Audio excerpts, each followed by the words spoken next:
Shalom teman-teman, pada pagi hari ini kita akan memulai pelajaran 15 menit dengan judul Cara Menerima Roh Kudus dan Manfaat Berbahasa Roh. Kuasa Roh Kudus sudah ada dalam hidup orang yang sudah lahir baru, tetapi belum diaktifkan.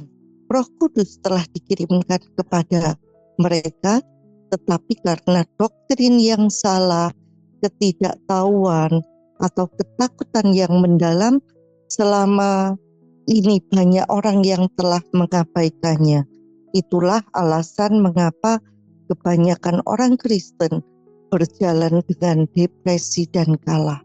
Mereka belum terhubung dengan sumber kekuatan mereka, dan karena itu mereka tidak berdaya untuk menghancurkan pekerjaan musuh dalam kehidupan mereka sendiri, apalagi dalam kehidupan orang lain.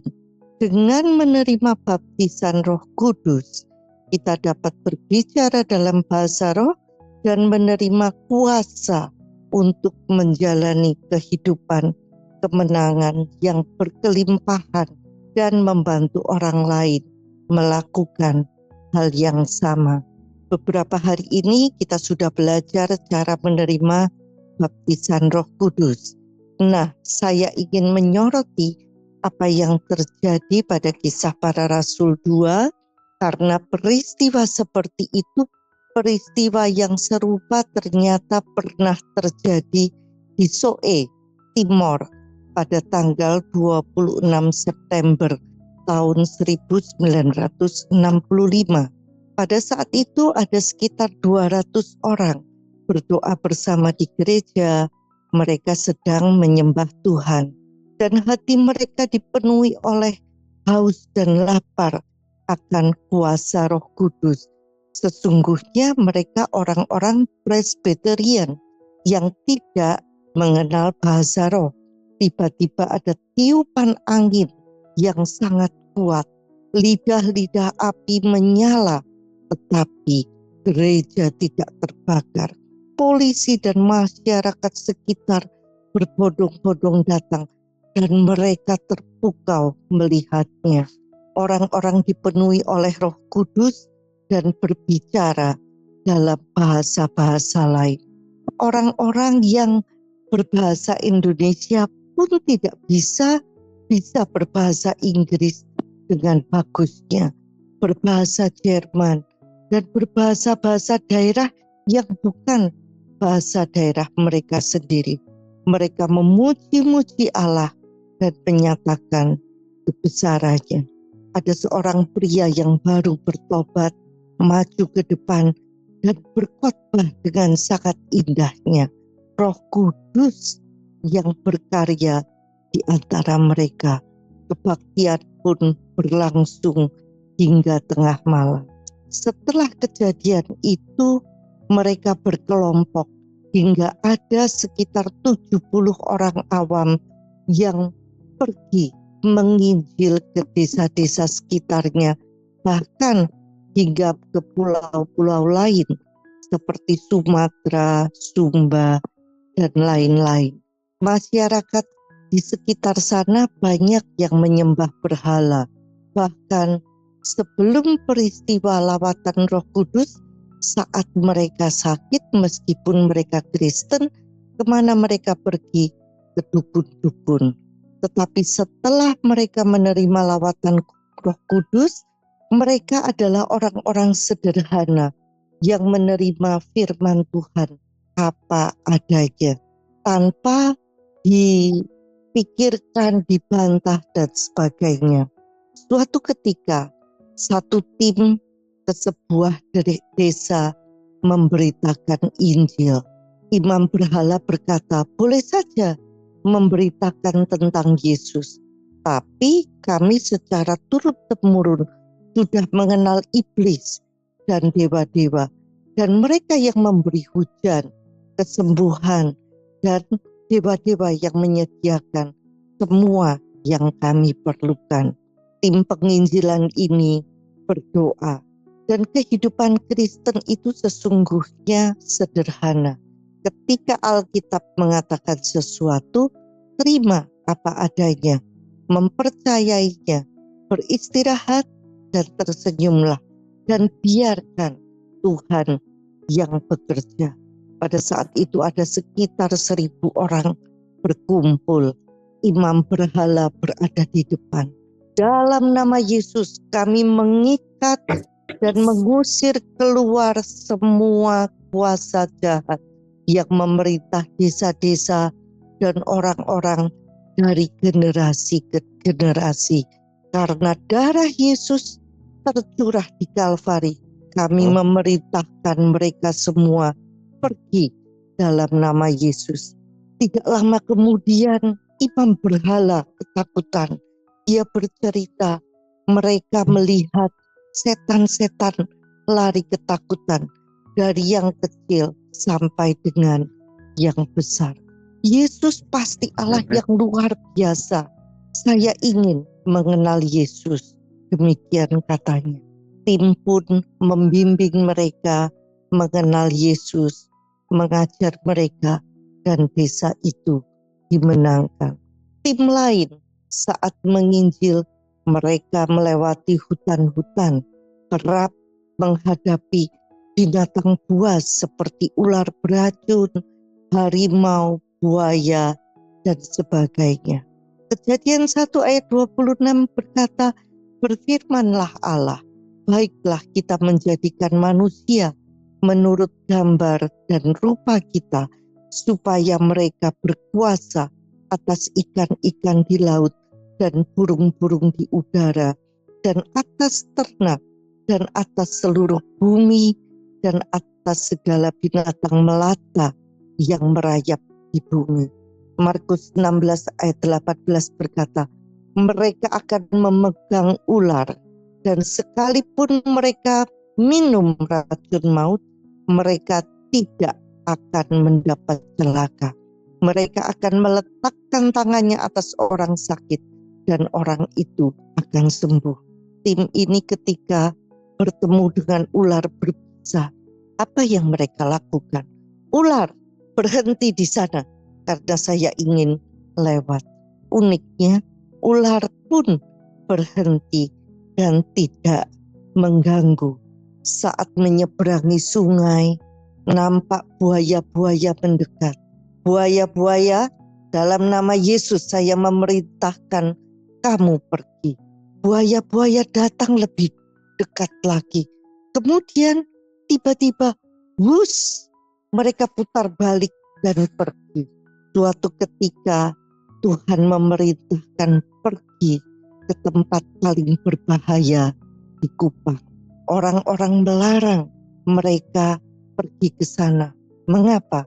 Orang-orang di sana mempraktekkan sihir yang jahat dan membuat berbagai racun yang mematikan. Semua yang mendengar tentang rencana tim ini akan pergi, mereka melarang mereka pergi. Tetapi mereka taat kepada Tuhan. Jika kami mati karena Tuhan yang menyuruh kami ke sana, itu tidak menjadi masalah. Sampai di sana mereka disuguhi makanan dan minuman. Ternyata sambutan orang di sana itu baik sekali. Mereka pun senang karena mereka pergi ke tempat itu harus melewati hutan-hutan, perjalanan jauh. Mereka percaya kepada Tuhan, makan dengan lahap. Beberapa jam berlalu, saat mereka akan pulang, seseorang berkata, kamu pasti mempunyai kuasa dalam hidupmu. Tidak, kami tidak memiliki kuasa. Kami manusia biasa sepertimu. Kalau begitu, pasti ada sesuatu yang melindungi. Barulah mereka mengaku bahwa makanan itu telah diberi racun yang paling kuat. Seharusnya dalam 3 menit orang yang memakan racun itu harusnya mati. Tetapi setelah beberapa jam tidak ada sesuatu yang terjadi. Setelah itu mereka sadar. Mereka menceritakan tentang Yesus. Dan orang-orang di desa itu ingin mengenal Yesus, dan akhirnya mereka menerima Yesus sebagai Tuhan dan Juru Selamat pribadi mereka. Tuhan mengirim tim lain ke timur, di mana mereka harus menyeberangi Sungai Nulmina yang lebarnya 274 meter. Dan di musim banjir, dalamnya sekitar 6 hingga 7 meter. Tidak ada seorang pun yang waras yang mau menyeberangi sungai saat banjir. Tetapi Tuhan memerintahkan mereka untuk menyeberangi sungai itu menuju ke desa tertentu saat banjir. Mereka pun bertanya kepada Tuhan. Salah satu karakteristik kebangunan rohani di Indonesia sebelum menginjil, Tuhan memberi semua rincian mengenai apa yang harus dilakukan. Tuhan berkata, seberangilah sungai. Mereka berpegang pada Filipi 4 ayat 19. Allahku akan memenuhi segala keperluanmu menurut kekayaan dan kemuliaannya dalam Kristus Yesus. Kemudian Yohanes 11 ayat 22 berkata, Allah akan memberikan kepadamu segala sesuatu yang engkau minta kepadanya. Hujan deras, mereka pun berdoa. Apa yang terjadi? Mereka melihat hujan 3 meter di depan mereka, 3 meter di belakang mereka, 3 meter di kanan mereka, dan 3 meter di kiri mereka. Tetapi tidak setetes pun mengenai tubuh mereka. Hal inilah yang membuat penduduk setempat yang mereka datangi terheran-heran. Kaki mereka penuh lumpur, tetapi tubuh mereka tidak basah. Yesaya 43 ayat 2 berkata, apabila engkau menyeberang melalui air, aku akan menyertai engkau. Atau melalui sungai-sungai, engkau tidak akan dihanyutkan. Apabila engkau berjalan melalui api, engkau tidak akan dihanguskan, dan nyala api tidak akan membakar engkau. Ketika mereka hendak menyeberangi air, orang-orang melarang, kalian akan mati menyeberang di saat banjir. Dalamnya 6-7 meter ya. Mereka menjawab, jika mati karena kami taat kepada Tuhan. Kemudian saat mereka melangkahkan kaki, ternyata airnya semakin dalam, tetapi air itu tidak pernah melebihi lutut mereka. Padahal seharusnya dalamnya 6 hingga 7 meter. Peristiwa inilah yang membuat akhirnya orang-orang di sana ingin mengenal Yesus. Di desa Amfoang ada seorang pria yang sudah mati selama 2 hari. Keluarganya mengundang tim penginjilan ini, mereka dari desa yang berbeda, ke acara pemakaman. Mereka diminta memberi kata-kata penghiburan. Saat tiba ada 1.000 orang sudah di sana. Di desa ketika mereka sudah mati 2 hari, di sana tidak pakai di formalin dan sebagainya. Dari jarak 30 meter pun sudah bau, apalagi di suhu yang tropis. Beberapa jam saja mayat sudah mulai membusuk. Tapi tiba-tiba Tuhan berkata, sekarang pergilah, berdirilah di sekitar orang mati itu, nyanyikan lagu-lagu, aku akan membangkitkan dia dari kematian. Tim penginjilan ini taat. Mereka mesti berdiri dekat-dekat mayat yang seharusnya 30 meter pun baunya sudah sangat menyengat. Lagu pertama dinyanyikan, tidak terjadi apapun. Lagu kedua tidak ada yang terjadi. Sementara bau busuknya itu sesungguhnya sangat mengganggu. Dan tim itu merasa was-was juga. Bagaimana jika si mati ini benar-benar bangkit dan lalu memeluk mereka? Ada rasa takut-takut juga. Tetapi mereka terus taat. Lagu ketiga, keempat, kelima, tidak ada yang terjadi. Uniknya, saat lagu keenam dinyanyikan, jari-jari si mati mulai bergerak. Ketika lagu ketujuh dan lagu kedelapan dinyanyikan, matanya mulai melihat sekeliling dan tersenyum. Ia tidak memeluk siapapun, dia duduk dan berkata, Yesus telah menghidupkan saya kembali. Saudara-saudara, saya ingin memberitahu, kehidupan tidak pernah berakhir ketika kalian mati. Saya telah mati selama 2 hari dan saya telah mengalaminya. Neraka dan surga itu nyata. Saya telah mengalaminya. Jika kalian tidak mendapatkan Yesus dalam hidup ini, kalian tidak akan pernah masuk surga. Kalian pasti masuk neraka. Karena kesaksian dari orang yang bangkit dari kematian ini, maka tim lalu membuka Alkitab, memberitakan Injil, dan 21.000 orang di desa itu akhirnya menerima Yesus sebagai Tuhan dan Juru Selamat pribadinya. Kisah-kisah ini ditulis dalam buku Like a Mighty Wind, seperti angin yang kuat, yang ditulis oleh Mel Tari.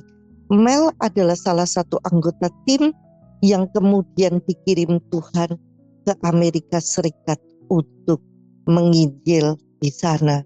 Cara Tuhan itu unik. Bagi teman-teman yang ingin mengetahui ceritanya lebih lengkap, bisa baca bukunya karena bukunya sudah diterjemahkan oleh Light Publishing. Dan Bu Heni kalau nggak salah pernah juga bertemu dengan Mel Tari ketika Mel Tari datang ke Indonesia. Bagaimana ketika Mel itu terima tiket, cara-caranya semua unik.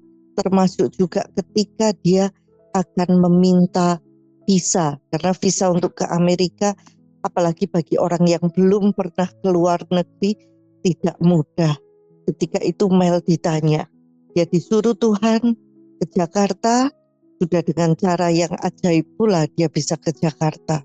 Ditanya di kedutaan, siapa yang akan memberi kamu sponsor? The Lord Jesus, katanya. Ya, dia orang baik mungkin, tetapi kami tidak bisa menerimanya sebagai sponsormu. Mel pun balik ke hotel. Tetapi setelah makan siang, dia berdoa lagi, Tuhan, gimana ini? Dan Tuhan memerintahkan untuk balik lagi ke tempat visa. Ketika dia kembali ke sana, kalau yang tadi menemui dia seorang pria, ini seorang wanita. Siapa yang menjadi sponsormu? The Lord Jesus, kata Mel lagi. Uniknya, tanpa ragu-ragu, dia menuliskan visa itu dan memberikannya kepada Mel Tari. Bagaimana kamu akan hidup di Amerika? Tuhan yang akan mencukupkan apapun yang aku butuhkan. Dia sudah berjanji kepada saya. Waduh, kamu bisa menjadi beban ini bagi Amerika. Tidak, saya tidak akan pernah menjadi beban bagi siapapun di Amerika, kata Mel. Kalau Yesus sudah berjanji, Dia yang akan mencukupi segala kebutuhanku. Itulah yang dilakukan Mel, sehingga dia bisa mendapatkan visa. Mel pun pergi ke Amerika dengan tiket yang sudah dikirimkan dari Amerika. Temannya memberi dia koin 50 sen dengan tulisan In God We Trust. Kepada Tuhan kami percaya. Mel berpikir, pasti orang-orang di Amerika itu semuanya orang-orang yang cinta Tuhan. Koinnya aja tertulis In God We Trust. Ternyata begitu landing, Mel terkaget-kaget melihat majalah-majalah, melihat gambar-gambar bagaimana mereka betul-betul tidak putus. Bahkan dia mendengar makian dari mulut orang-orang di sana. Komentar orang-orang US terhadap iman Mel dan orang-orang di Zoe itu seperti iman anak kecil. Sehingga bagi mereka dengan benar, too good to be true, terlalu baik untuk menjadi kenyataan. Mel yang baru berusia 18 tahun ketika kebangunan rohani itu dimulai, Mel sekarang telah menjelajahi Amerika Serikat dan Eropa, bergantung hanya pada Tuhan untuk menyediakan semua kebutuhannya. Seorang pendeta metodis setempat di Bandung, pendeta E.G.B. Thomas berkata, orang-orang di Zoe ini sangat primitif. Mereka selalu hidup di dunia roh dan mereka mudah memahami konflik antara roh baik dan jahat. Dengan iman mereka yang seperti anak kecil, mukjizat bukan masalah bagi mereka. Banyak pemimpin gereja percaya bahwa kita hidup di ambang masa ketika Injil akan menyebar dari Asia hingga ke seluruh dunia. Saya tutup dengan Kisah Para Rasul 2 ayat 17 yang mengatakan akan terjadi pada hari-hari terakhir. Demikianlah firman Allah, bahwa aku akan mencurahkan rohku ke atas semua manusia. Maka anak-anakmu laki-laki dan perempuan akan bernubuat dan teruna-terunamu akan mendapatkan penglihatan-penglihatan dan orang-orangmu yang tua akan mendapatkan mimpi.